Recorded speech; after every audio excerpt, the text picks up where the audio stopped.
కూడా చెప్తున్నాడు, నీకు నాకు ఇవాళ ఆయన్ని ఆశ్రయించడం చేత అయితే చాలు, మనం కూడా అట్లా విజయాన్ని పొందుకునేవారుగా ఉంటాం. ఎక్కడికి వెళ్ళినా క్రీస్తుని మాత్రమే కనపరిచేవారు ఉంటాం. మన బిజినెసా, జాబా, హౌస్ వైఫా, లేకపోతే ఎక్కడన్నా సరే. అన్న 50 మందికి చెప్పాడు, నేను ఒక్కరికైనా నా జీవితం మొత్తం. ఆయన నీ జీవితం మొత్తం ఒక్కరికే చెప్పటానికి నిన్ను పంపిస్తా. ఒక్కరికి చెబితే ఆయన చిత్తాన్ని నువ్వు నెరవేర్చినట్టే, అంతే. అది 10 మందికి చెబుతున్నారు, ఇది 50 మందికి చెబుతున్నారు, నేను ఒక్కరికే చెబుతున్నానంటే కాదు. ఒక్క తలాంతి ఇచ్చిన వాళ్ళకి ఎంతమంది గురించి అడుగుతాడంట? ఒక నాణ్యం ఇచ్చాడు అనుకోండి దేవుడు, ఎన్ని నాణ్యాల గురించి అడుగుతాడు? ఒక్క నాణ్యం గురించే అడుగుతాడు. 10 నాణ్యాలు ఇస్తే 10 నాణ్యాల గురించి అడుగుతాడు. అర్థమవుతుందండి?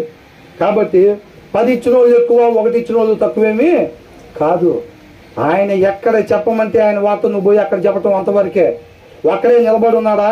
ఆఫీసులో నీ పక్కనే కూర్చొని ఉన్నాడా? నీ వెనకాల ఉన్నాకే చెప్పమంటున్నాడా? నీ జీవితం మొత్తం ఆ ఒక్కరికే చెప్పమంటున్నాడా? అది ఒక్కటే చేయాలంతే. క్రమము కలిగి ఉండాలి. నీ నామాన్ని మేము దెయ్యాలు వెళ్ళగొట్టలేదా? స్వస్థతలు చేయలేదా? అక్రమాలు చేయవాళ్ళారా అన్నారు. అక్రమాలు అని అంటే క్రమము కానిది, ఆయన చిత్తము కానిది మీరు కోరుకున్నారు. అర్థమైందా? దేవుడికే బలిత్తానికి పూనుకున్నాడు సౌలు. దేవుడు అంగీకరించాడా? కాదు. నువ్వు నాకే బలిత్తానికి తీసుకొచ్చావు, కానీ అది నా చిత్తం కాదు కదా అంటున్నాడు. అర్థమవుతుందండి? మీ పట్ల నా పట్ల దేవునికి ఉన్న చిత్తం మీద ఆయన కృపను బట్టి ఆ స్ట్రైట్ లైన్ తీసుకొచ్చి మన ముందు పెడుతున్నాడు కదా. అయిపోయి చూడ వచ్చినవే కదా. ఎవ్రీ మార్నింగ్ మన రోజు దినచర్య మనది ఎలా ఉందండి?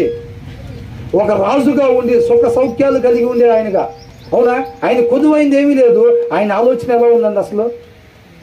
ప్రతి ఇంటి యజమానుడు తన హృదయంలో సమృద్ధి వాక్యం కలిగి ఆ వ్యవహారాలని చేస్తుంటే ఆ కుటుంబం ఎలా ఉంటుంది?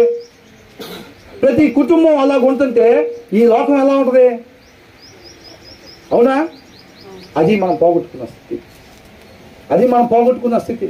రేపు మనం ఉండబోయే స్థితి అది. ఆ సిద్ధపడ్డ జరుగుతుంది. తన వాక్యం ద్వారా కడుగుతున్నాడు. నెలలో మునిగి లేగుస్తాం అంతే. ఒక రోజులో మొత్తం ఏం బావు.